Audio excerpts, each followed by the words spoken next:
पैंदे खां ने बादशाह से मिलकर सेना चढ़ानी। लाहौर आकर पैंदे खां ने जब सारी बात गुरुजी के विरुद्ध बादशाह को भड़काने वाली बताई तो कुतुब खां ने उसकी बड़ी ज़ोर से प्रौढ़ता की।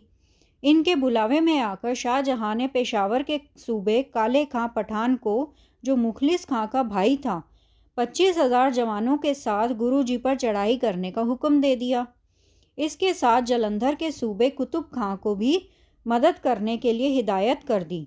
काले खां सूबा पेशावर मित्र अनवर खां खोजा, कुतुब खां सूबा जलंधर, पैंदे खां और उसका दामाद असमान खां, यह पांचों ही प्रमुख योद्धे 50,000 शाही दल लेकर लाहौर से करतारपुर के नगारों और वाद्य यंत्रों के साथ अली अली करते हुए गुरुजी को जिंदा पकड़ने या जान से मार देने के लिए चल पड़े। अमृतसर से चलकर आपको व्यास दरिया पार करने में 1 दिन लग गया। दरिया पार करके करतारपुर से कुछ नज़दीक ही डेरा करके कुतुब खां ने कहा कि पहले अनवर खां को भेदपूर्वक स्थिति में भेजकर पता कर लो कि गुरु जी के पास कितनी सेना है और युद्ध के लिए उनकी कितनी तैयारी है। गुरु जी की तस्वीर उतारनी। एक दिन गुरुजी सफ़ेद घोड़े पर सवार होकर सफ़ेद बाज पकड़कर शिकार को चले। आप जी के सिर पर रेशमी दस्तार और हीरे जड़ित कलगी शोभा दे रही थी। जब आप जी गांव से बाहर निकले तो आगे आप जी को 2 पिता पुत्र मुसवरों ने मिलकर प्रार्थना की कि हम आप जी के इस रूप में ही आपकी तस्वीर बनाना चाहते हैं। गुरु जी ने आज्ञा दे दी तो उन्होंने गुरु जी के शरीर के सभी निशान ले लिए और घर आकर तस्वीर को पूरा रूप देकर तैयार करके भाई बिधि चंद को दे दी। गुरु जी ने तस्वीर देखकर दोनों पिता पुत्रों पर प्रसन्न होकर बहुत इनाम दिया। यह तस्वीर भाई बिधि चंद के डेरे सुर सिंह गांव में सुशोभित है।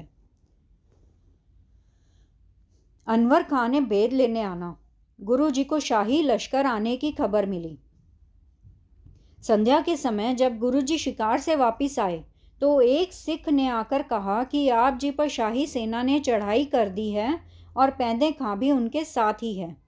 गुरु जी ने कहा, बाबा नानक भली करेंगे, जो गुरु घर पर चढ़कर आएगा वह नीचे ही गिर जाएगा। कुतुब खां का भेजा हुआ अनवर खां गुरु जी का भेद लेने के लिए आया। वह 2 मोहरे भेंट करने के लिए लाया। गुरु जी के पास आकर उसने एक मोहर छुपा ली और एक गुरु जी को भेंट कर दी। अनवर खां ने मन में सोचा कि अगर गुरुजी अंतर्यामी होंगे तो दूसरी मोहर भी मांग लेंगे। यह विचार करके जब उसने गुरुजी को एक मोहर भेंट कर दी तो गुरुजी ने कहा, अनवर खां, तुम दूसरी मोहर जो तुमने हमारी परीक्षार्थी पर रख ली थी वह तेरे लिए ठीक नहीं है। अनवर खां ने दूसरी मोहर भी गुरुजी को भेंट करके क्षमा मांगी और एक तरफ होकर बैठ गया। कुछ समय के बाद गुरुजी के द्वार से जाकर अनवर खां ने काले खां को बताया कि गुरुजी को आपकी चढ़ाई का कोई पता नहीं है, उनके युद्ध की तैयारी भी कोई नहीं है। तुम रात को आक्रमण करके करतारपुर की ईंट से ईंट बजाकर गुरुजी को जीवित पकड़ लो। बाद में सबने परामर्श दिया कि पैंदे खां को आगे लगाकर, क्योंकि यह हर प्रकार से गुरुजी का भेदी है, पिछली रात मुंह अंधेरे ही आक्रमण कर दो। धीरमल ने पैंदे खां को चिट्ठी लिखनी। इस समय ही पैंदे खां को बाबा धीरमल के द्वारा एक आदमी के हाथ चिट्ठी आ गई। उसमें लिखा था कि पैंदे खां, मैं तेरे पक्ष में हूँ। तुम्हारा जो अपमान मेरे बाबे गुरु ने किया है मैं वह सहन नहीं कर सकता। तुम जल्दी आकर बादशाह के साथ मेरा मेल करवा दो। मैं सदा बादशाह हजरत की भलाई करना चाहता हूँ। पैंदे खां के द्वारा यह चिट्ठी सुनकर काले खां ने कहा कि इसे लिखो कि जैसे हमारी जीत हो, हमें वह बात बताए और गुरु जी का पूरा भेद देता रहे। काले खां ने आक्रमण की तैयारी करनी। जब आधी रात ढल गई तो काले खां ने अपने सेनापतियों को करतारपुर पर हमला करने का हुक्म दे दिया। इस समय 50,000 फौज काले खां की, जो 2,000 अनवर खां की और 12,000 दुआबे से कुतुब खां ने इकट्ठी की। सैकड़ों लुटेरे आसपास के गांवों से आ मिले। शाही लश्कर मारो मारो करता हुआ करतारपुर पर आ चढ़ा। पैंदे खां ने काले खां को कहा कि मैं आगे जाकर गुरु के महलों के आगे खड़ा होता हूँ। जब गुरुजी शोर सुनकर बाहर निकलेंगे तो मैं उनको बाहों में जकड़कर उठाकर आपके पास ले आऊँगा। गुरुजी की तैयारी। जब अनवर खां गुरु दरबार में से उठकर चला गया तो आप जी ने योद्धाओं को सावधान करके गोली, सिक्का और शस्त्र आदि बांट दिए और शहर की नाकाबंदी के लिए सिख योद्धाओं को खड़ा कर दिया। घोड़े पर चढ़े सिख योद्धे शहर से कोस भर आगे होकर चक्कर लगाने लगे। जब शाही सेना आती हुई दिखाई दी तो सब योद्धे टकराव के लिए तैयार हो गए।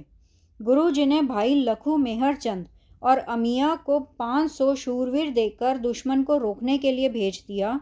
900 शूरवीर चारों ओर नियत करके बाकी 1800 मलिक जाति के पास रहने दिए। दोनों दलों का टकराव। काले खां ने युद्ध का बिगल बजाकर अपने लश्कर को हल्ले का हुक्म दे दिया, जिससे एकदम गोलियां की बुछाड़ वर्षा की तरह होने लगी। गुरुजी के योद्धाओं ने गोलियां और तीरों की वर्षा कर दी। दोनों ओर से जख्मियों के खून से धरती लाल हो गई। शूरवीर धरती पर मछली की तरह तड़पने लगे। बाबा गुरदित्ता जी ने भी बहुत तीरों की वर्षा करके अनेक शाही सैनिकों को जमीन पर गिरा दिया। भाई लखू और उसके साथियों ने जब कुछ देर मुकाबला किया तो काले खां ने अपने सैनिकों को ललकार कर कहा, हिम्मत से आगे बढ़ो और शहर को लूटकर कब्जा कर लो। परंतु सिख शूरवीरों ने उनके आगे ऐसी बुछाड़ की कि किसी को भी एक कदम आगे न बढ़ने दिया। आगे इतना जबरदस्त टकराव होते देखकर काले खां ने अपने साथियों को कहा, आगे कोई बड़ी फौज लगती है जो इतनी देर तक मुकाबला कर रही है। अपने जख्मी और मरे हुए सैनिकों के ढेर लगे हुए देखकर काले खां बहुत हैरान हुआ और गुस्से से अपने सेनापतियों को कहा कि एक बार मिलकर हल्ला बोल दो। एक और अनवर खां, दूसरी ओर कुतुब खां और तीसरी ओर मैं आप हल्ला बोलूँगा। पैंदे खां पहाड़ी दिशा की ओर से लड़ेगा। यह योजना बनाकर चारों ओर से ही शाही लश्कर मारो मारो करता हुआ सिखों पर टूट पड़ा। इनको आगे से रोकने के लिए एक और मलिक जाति, दूसरी ओर मेहरचंद और अमिया चंद, तीसरी ओर भाई बिधि चंद शत्रुओं के सामने हो गए। बड़ा भयानक युद्ध हुआ जिसमें अनेक शूरवीर धरती पर गिर पड़े। धरती खून से लाल हो गई। ऐसा भयानक युद्ध देखकर गुरुजी तैयार होकर आप युद्ध के मैदान में आ गए और तीरों की वर्षा करके बहुत से दुश्मनों को धरती पर फेंक दिया। इस घमासान में भाई बिधि चंद के एक तीर से अनवर खां घोड़े सहित नीचे गिरकर मर गया। अपने सरदार की मृत्यु देखकर उसके साथी मैदान छोड़कर भाग गए। जब काले खां गुस्सा खाकर आगे बढ़ा तो उसको भाई लखू ने तीर मारकर जख्मी कर दिया। काले खां के साथियों ने भाई लखू को घेरे में लेकर तलवारों से वार करके शहीद कर दिया। भाई लखू की शहीदी देखकर गुरुजी और श्री गुरदित्ता जी ने तीरों की बौछार करके काले खां की तौबा तौबा करा दी। दूसरी ओर श्री सूरजमल जी और तेग बहादुर जी ने भी सिख योद्धाओं से आगे होकर शत्रु दल का तलवारों के साथ मुकाबला किया। अपने सैनिकों का बहुत नुकसान होता देखकर कुतुब खां ने अपनी सेना को पीछे कर लिया। काले खां ने पैंदे खां को कहा कि गुरु ने युद्ध में आप आकर हमारे अनेक सैनिकों को मार दिया है और जख्मी कर दिया है। तू अपनी बहादुरी किस समय दिखाएगा? दोपहर में हमारी आधी फौज मारी गई है अथवा जख्मी हो गई है। ऐसे ही 2 पहर और बीत गए तो हमारा बहुत ही नुकसान हो जाएगा। सतनाम सतनाम सतनाम जी, वाहे गुरु जी। सतनाम सतनाम सतनाम जी, वाहे गुरु जी। वाहे गुरु तेरा शुक्र है, शुक्र है, शुक्र है तेरा दात्या, तेरा शुक्र है।